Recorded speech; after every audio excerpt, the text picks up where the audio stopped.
kita kedatangan salah satu Mas Gunawan, silakan.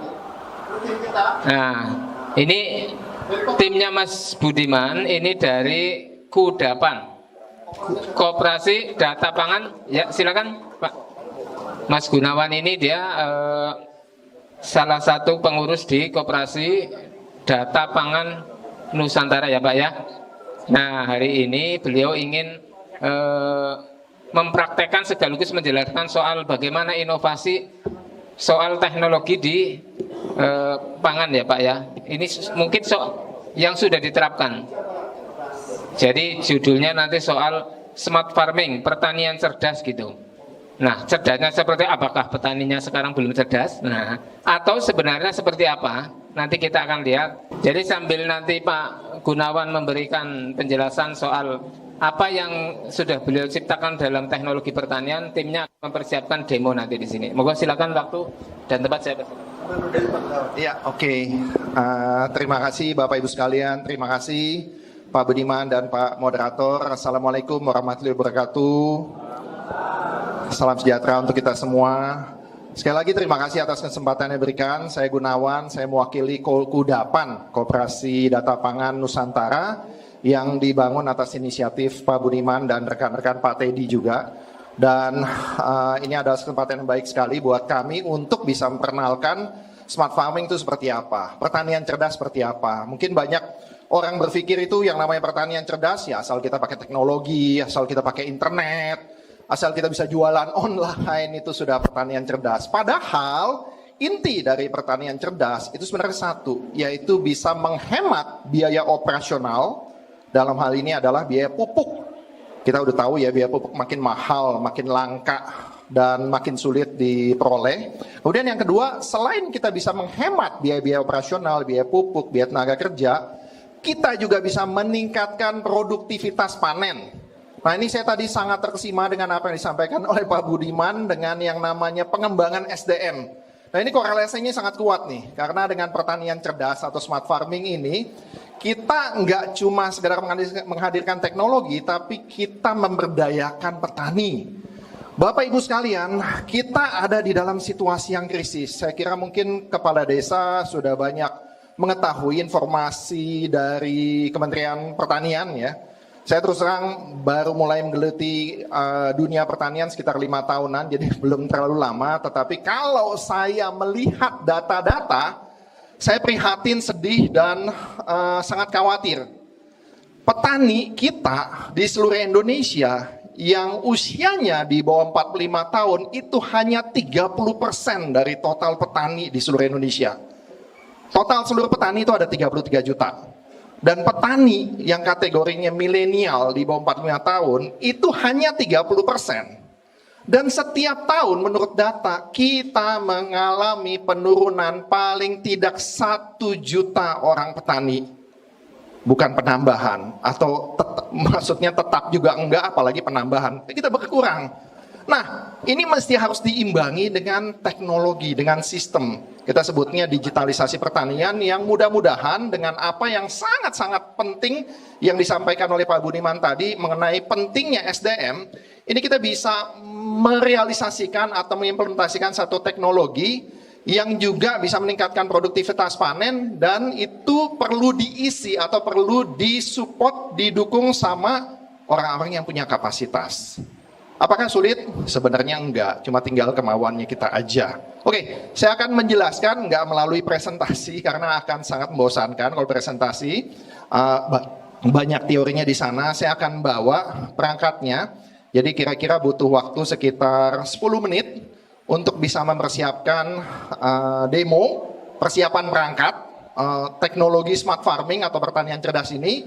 Sementara selama kita mempersiapkan perangkat, saya akan menjelaskan secara singkat mengenai smart farming IoT itu seperti apa. Silakan teman-teman dari Kudapan yang bajunya biru untuk bisa bantu bawa perangkatnya ke sini. Ini ilustrasi ya, dalam kenyataannya yang nggak seperti ini.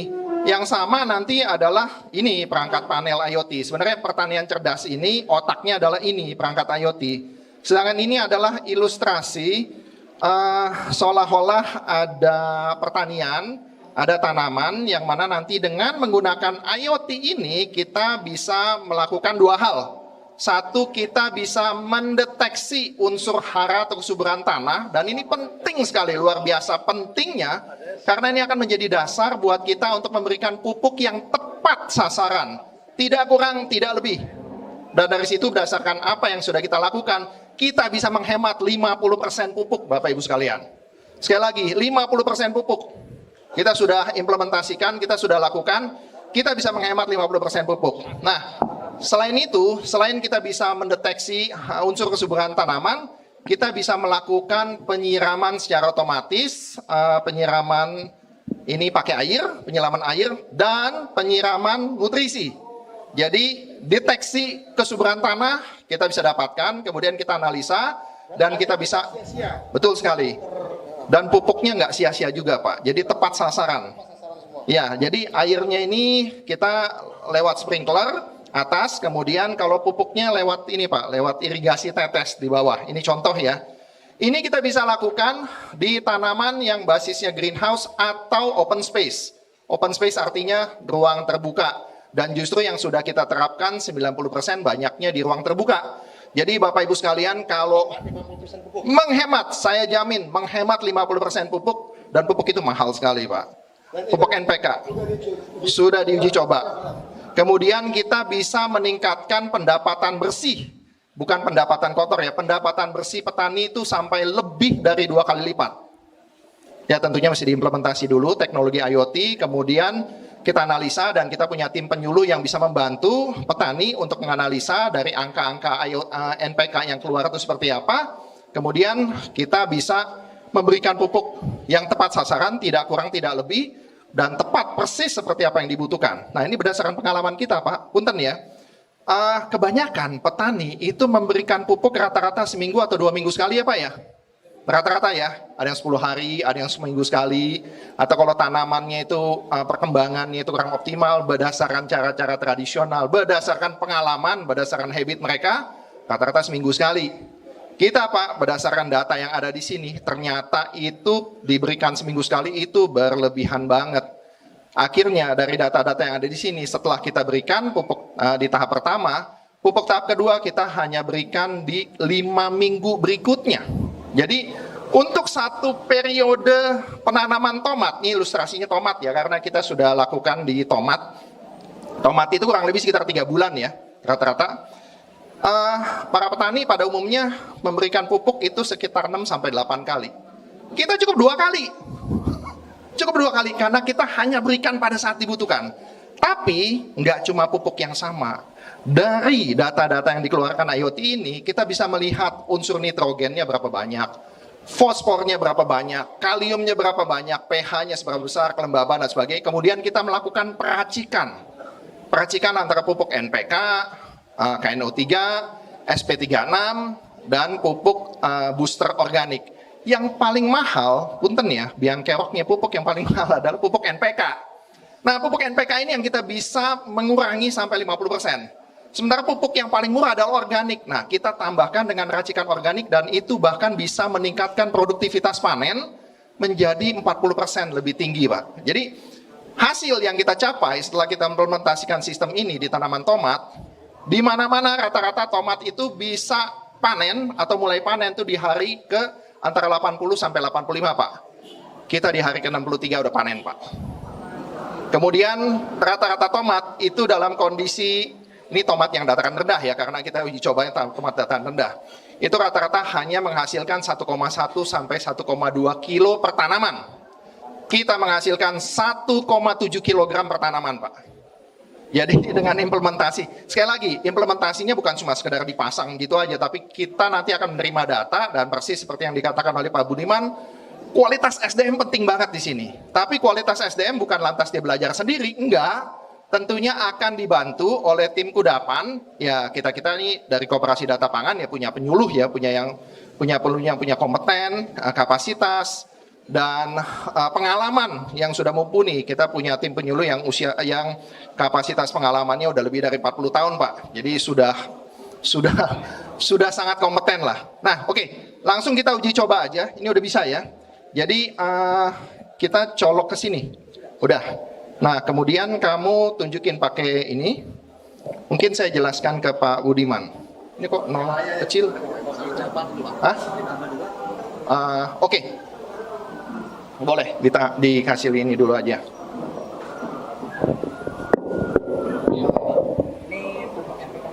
Jadi, punten, aduh, sebentar. Rama ini jangan dikasih gini. Ya. Itu HP-nya.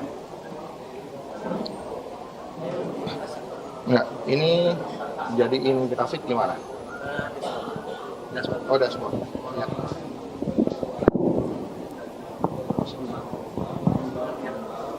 Dikasih. Yang lain lagi tanamannya satu lagi. Kan nggak yang kasih.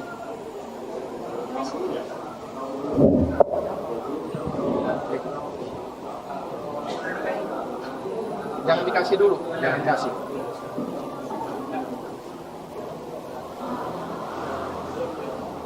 Kita punya perangkat IoT seperti ini.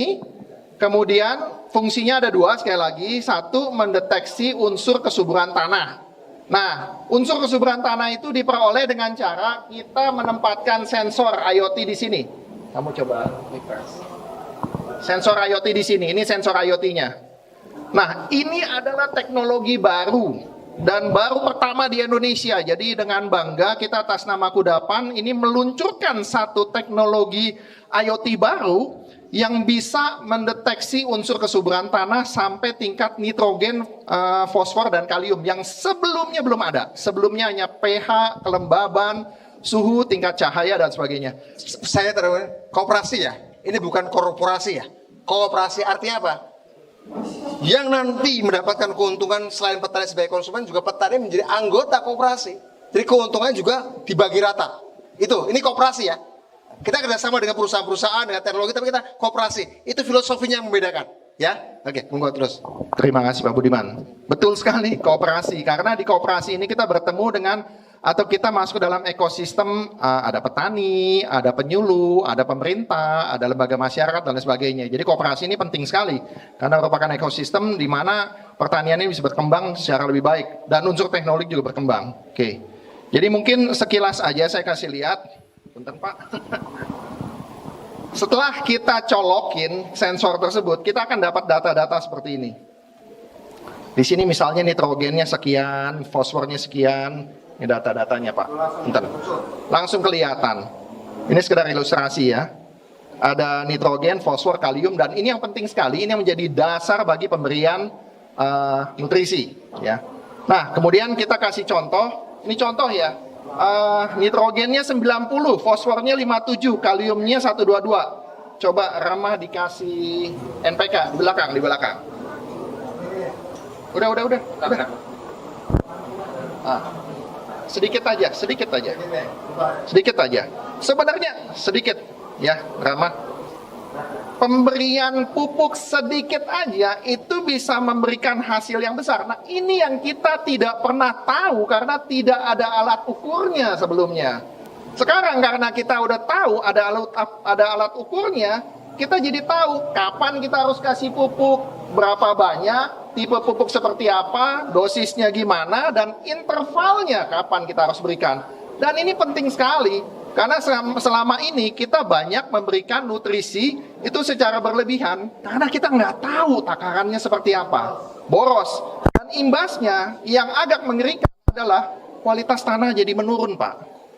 Karena yang kita berikan itu ya nggak, terus terang, sebenarnya pupuk yang terbaik adalah organik. Tetapi kalau organik aja biasanya nggak cukup karena unsur N-nya tuh kurang tuh di organik tuh. Unsur N paling kurang di organik. Nah biasanya kita gabungin. Tetapi pupuk di Indonesia, pupuk yang namanya basisnya anorganik atau ada campuran kimianya itu digunakan oleh lebih dari 80% petani. Jadi memang kebanyakan petani masih lebih banyak menggunakan pupuk anorganik. Nah, salah satu caranya adalah kita menggunakan indikator seperti ini untuk kita bisa menghemat biaya pupuk. Yang luar biasanya setelah kita menghemat biaya pupuk, tanaman diberikan nutrisi itu secara optimal, secara ideal, secara tepat sasaran, tidak lebih dan tidak kurang, justru dia jadi lebih sehat, lebih cepat tumbuh, lebih kuat. Ketahanannya terhadap Phytophthora, kalau ada petani di sini punten mungkin tahu ya, Phytophthora, Gemini, kemudian ya beberapa jenis penyakit lah gitu ya. Itu tanaman kita kena Phytophthora dampaknya kurang dari 1%. Sementara pada saat kita bandingkan dengan tanaman yang tidak disupport oleh IoT, itu bisa kena sampai 20%. Oke, ini 90, 57, 122.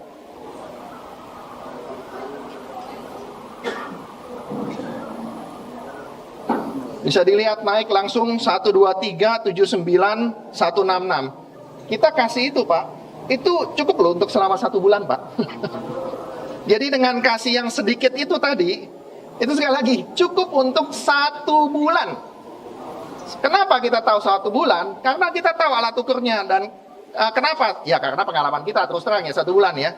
Nanti pada saat dia turun sampai kurang lebih di bawah 20, pada saat itu kita baru kasih Pak. Jadi 1, 2, 3 ini adalah parameter, ini ppm ya, ppm itu parts per million atau kurang lebih miligram per kilogram. Dan ternyata yang dibutuhkan minimum nitrogen untuk tanaman hortikultura itu kurang lebih sekitar 20 ppm Pak, minimum. Jadi ini cukup untuk sekitar 1 bulan. Nah kalau kita nggak ada alat ukur seperti ini, kita biasanya berikan setiap minggu, imbasnya malah kualitasnya nanti akan menurun. Nah itu satu mengenai pupuk. Yang kedua, kita bisa mengeksekusi penyiraman air dan penyiraman nutrisi relay. Ini yang relay 2 atau relay 1? Relay 1. Nah ini Pak Budiman aja mengeksekusi. Punten, klik yang relay 1. Ini yang sprinkler ya? Relay 1 ya? Ya relay 1. Saya, oke.